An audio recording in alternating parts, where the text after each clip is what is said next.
High friend शुभ जन्माष्टमीते किभाबे एकटा cake बनाबेन सेई सम्पूर्ण रेसिपि आज आमी बानिये देखाबो। एखाने एगलेस केकेर सम्पूर्ण रेसिपि आमी बानिয়েছি। प्लिज भिडियोटा स्किप ना करे देखबेन। देखुन एखाने आमी चीनी दिए दिलाम और बाटारও दिए दिচ্ছি। এই समस्त किछु उपकरण रेसिपिते जा जा लेगेছে आमी डेसक्रिप्शन बक्से दिए देब, सेटा देखे आपनारा एकटा एगलेस केक बानिয়ে जन्माष्टमीते ঈশ্বরের উদ্দেশ্যে নিবেদন করতে পারবেন। এটা একেবারে একটা অথেন্টিক এগলেস কেকের রেসিপি। প্লিজ বাড়িতে একবার ট্রাই করবেন। আর আমার এই রেসিপি আর ডিজাইনটা যদি আপনাদের ভালো লাগে প্লিজ আমার চ্যানেলটা সাবস্ক্রাইব করবার অনুরোধ জানালাম। আর পাশে থাকা বেল আইকনটি ক্লিক করতে ভুলবেন না, যাতে সমস্ত ভিডিওর নোটিফিকেশন আপনাদের কাছে পৌঁছে যায়। লাইক শেয়ার কমেন্ট অবশ্যই করবেন বন্ধুরা। দেখুন এখানে আমি দই দিয়ে দিলাম। খুব সুন্দর একটা केक बनानो हबे, स्पंज केक नरम एकेबारे एगलेस बोले मनेई हबे ना। एखाने बाटार एखाने दई दूध समस्त किछु यूज करछि जेगुलो ईश्वरेर खूबई पछंदेर जिनिस और खेतेও असाधारण হয়। একবার অবশ্যই বানাবেন বাড়িতে। আর এখানে আমি ভ্যানিলা এসেন্স দিয়ে দিচ্ছি আর ম্যাঙ্গো এসেন্সও দিয়ে দেব, কারণ এটা ম্যাঙ্গো কেকের উপর আমি বানিয়েছিলাম। আপনারা ভ্যানিলার উপরও বানাতে পারেন কেবলমাত্র। সবাই তো এখন জন্মাষ্টমীতে ঈশ্বরের উদ্দেশ্যে এই ধরনের কেকগুলো নিবেদন করছে, তো আপনারাও কেন পিছিয়ে থাকবেন, অবশ্যই বাড়িতে একবার বানাবেন। আর যে সমস্ত বন্ধুরা আমার বিগিনার নতুন কেক বানাচ্ছ তাদের উদ্দেশ্যে আমি বলছি এই ডিজাইনটা তোমরা অবশ্যই ট্রাই করতে পারো। আর এখানে বেকিং পাউডার বেকিং সোডাও দিয়ে দিচ্ছি আমি। এখানে মিল্ক পাউডার আমি 2 টেবিল স্পুন দিয়ে দিচ্ছি আর এখানে কর্নফ্লাওয়ারও দিয়ে দিব 1 টেবিল স্পুন, যাতে কেকের স্পঞ্জটা খুবই নরম হয়, সফট হয়। ভালোভাবে স্ট্রেনারের সাহায্যে অবশ্যই চেলে নিতে হবে। আশা রাখছি এই রেসিপিটা ফলো করে যদি কেক বানাও সবার খুবই পছন্দ হয়ে যাবে। বিশেষ করে যার উদ্দেশ্যে বানাবে ঈশ্বরের উদ্দেশ্যে, উনি তো খুবই খুশি হয়ে যাবেন আমি আশা রাখছি। এখানে অল্প অল্প করে আমি মিল্ক দেব আর মাখাতে থাকবো। যারা নতুন অর্ডার নিচ্ছ তারা অবশ্যই এই রেসিপিটা ট্রাই করো। একটু হয়তো কস্টলি, কারণ এখানে বাটার আছে দই আছে, কোনো অসুবিধে নেই, বাড়িতে অবশ্যই বানাতে পারো। এখানে দুটো আমি মোল নিয়ে নিয়েছি 5 ইঞ্চির বাটার পেপার দিয়ে আগে থেকে আমি রেডি করে রেখেছিলাম তেল দিয়ে। সমান ভাগে আমি ঢেলে নেব। আর এটা যেহেতু এগলেস কেক তাই একটু ভালোভাবে ঝাঁকিয়ে নিতে হবে কেকের মোলটা, না হলে ভেতরে যে স্পঞ্জটা রেডি হবে সেটা ভেতরে ভীষণভাবে হোল হবে আর বড় বড় দেখতে ভালো লাগবে না। তাই অবশ্যই ব্যাটারটা ঢালানোর পর কেক টিনটা একটু ট্যাপ করে নিতে হবে। কেকটা আমার খুব সুন্দরভাবে রেডি হয়ে গেছে। আমি মোল্ড আউট করেও আপনাদের দেখিয়ে দিচ্ছি। একেবারে লেয়ার কাট করে নেব। কত সুন্দর নরম স্পঞ্জি একটা কেক রেডি হয়েছে, দেখতেও যেমন অসাধারণ খেতেও অসাধারণ হয়, ভেতর থেকে কত নরম সফট। আর একটা টিপস দিয়ে রাখি বন্ধুরা, এগলেস কেকগুলো সবসময় ঠান্ডা হওয়ার পরে মোল্ড আউট করবে, না হলে ভেঙে যাওয়ার সম্ভাবনা থাকে। এখানে বোর্ডের মধ্যে একটু ক্রিম দিয়ে দিলাম আর সুগার সিরাপ দিয়ে ভালোভাবে আমি সোপ করে নেব। এখানে ক্রিম দিয়ে দিয়েছি, ক্রিমটা ভালোভাবে স্প্রেড করে নিলাম কেক স্পঞ্জের চারিদিকে। এরপর ম্যাঙ্গো ক্রাশ দিয়ে দিলাম। ম্যাঙ্গো ক্রাশটাও চারিদিকে আমি ছড়িয়ে দেব একেবারে, যেন প্রত্যেকটা কাটে খুব সুন্দরভাবে মুখের মধ্যে পড়ে। অবশ্যই ক্রাশ দেওয়ার পরে প্যালেট নাইফ দিয়ে চারিদিকে স্প্রেড করে দিতে হবে। আর এই ধরনের এগলেস কেকগুলো একটু ভালোভাবেই সোপ করতে হবে। আবারও আমি এখানে ক্রিম দিয়ে দিলাম, দ্বিতীয় লেয়ারটা বসিয়ে দিয়েছি, সোপ করে নিয়েছি। খুব ভালোভাবে আমি ক্রাম কোটিং করে নেব।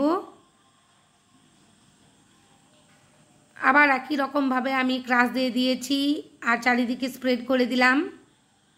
তৃতীয় লেয়ারটাও আমি বসিয়ে দিয়েছি, সোপ করে নিচ্ছি খুব সুন্দরভাবে।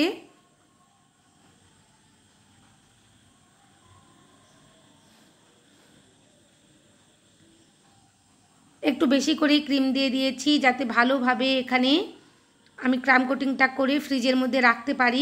খুবই ধীরে ধীরে সাইডের অংশগুলোর মধ্যে আমি ক্রিমটা স্প্রেড করে নিচ্ছি।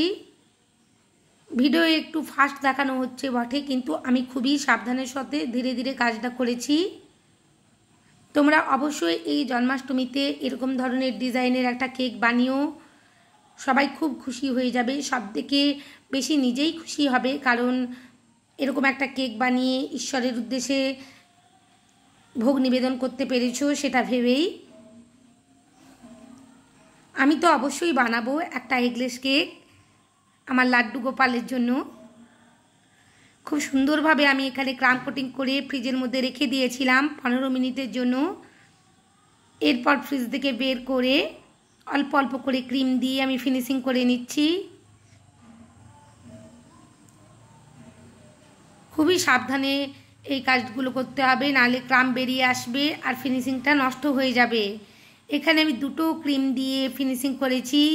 নিচের অংশে গ্রিন কালারের ক্রিম রেডি করেছিলাম আর উপরের অংশে ব্লু কালারের, তোমরা সেটা থাম্বনেলে দেখেছো। এই ধরনের কেকগুলো খুবই চলছে এখন ট্রেন্ডিংয়ে। ধীরে ধীরে আমি একটু স্মুথ করে নিলাম। এরপর আমি পাইপিং ব্যাগের মধ্যে দুটো ক্রিমই ভরে নিয়েছি। ধীরে ধীরে আমি ক্রিমটা দিয়ে দিচ্ছি এখানে।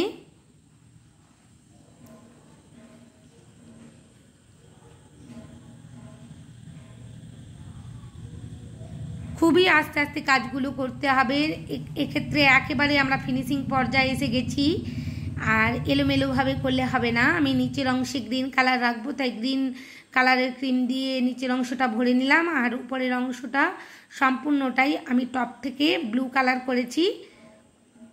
এক্ষেত্রে ব্লু কালারের ক্রিমটা সম্পূর্ণ অংশে আমি ভরে নেব। এইভাবে পাইপিং ব্যাগের সাহায্যে করলে কাজটা খুব দ্রুত হয় আর খুব সুন্দর ভালোভাবে বানানোও যায়। এইভাবে 2 কালারের যে কেকগুলো হয় সেই কেকগুলো ধীরে ধীরে আমি একটা প্যালেট নাইফ দিয়ে স্মুথ করে নেব। তোমরা বাড়িতে অবশ্যই বানিও আর কেমন হলো আমাকে অবশ্যই জানিও।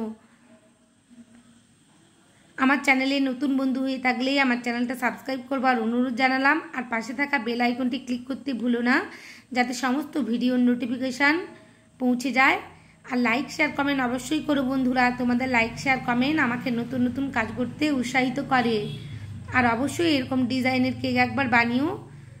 আর বারবার দেখো আমি এখানে একটা টিপস দিয়ে রাখি, প্যালেট নাইফটা যে আমি স্মুথ করবার জন্য করছি, ঘুরিয়ে নিচ্ছি বারবার, কিন্তু আমি কিচেন রুমালের মধ্যে ক্লিন করে নিচ্ছি। একই প্যালেট নাইফ দিয়ে আমি এখানে কিন্তু ইউজ করছি না কেকটা স্মুথ করবার জন্য। বারবার প্যালেট নাইফ যদি তুমি ইউজ করো একটা কালারের সঙ্গে আরেকটা কালার মিশে যাবে আর পারফেক্টভাবে ডিজাইনটা আসবে না, তাই সেদিকটাতেও লক্ষ্য রাখতে হবে। আর নিচের অংশের এক্সট্রা ক্রিমটা আমি কিচেন রুমাল দিয়ে মুছে নিলাম। আর আগে থেকে যে আমি টপারগুলো রেডি করে রেখেছিলাম ফন্ডেন্টের, সেটাই বসিয়ে দিচ্ছি। ফন্ডেন্টের টপার কিভাবে বানিয়েছি সেই ভিডিও অলরেডি আমার চ্যানেলে আপলোড করা আছে, আমি ভিডিওর লিঙ্কটা ডেসক্রিপশন বক্সে দিয়ে দেব, তোমরা সময় করে একবার দেখে নিও। এই ধরনের ফন্ডেন্ট ওয়ার্ক করেও কেকটা খুব সুন্দরভাবে সাজানো যায়।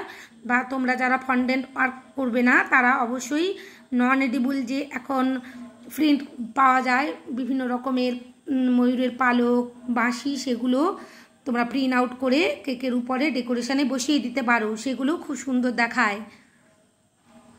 কেকটা খুব সুন্দর দেখাচ্ছে, সিম্পলের উপর অসাধারণ। সবাই খুব ভালো থেকো, অনেক কেক বানিও। অনেক ধন্যবাদ আমার ভিডিও দেখার জন্য।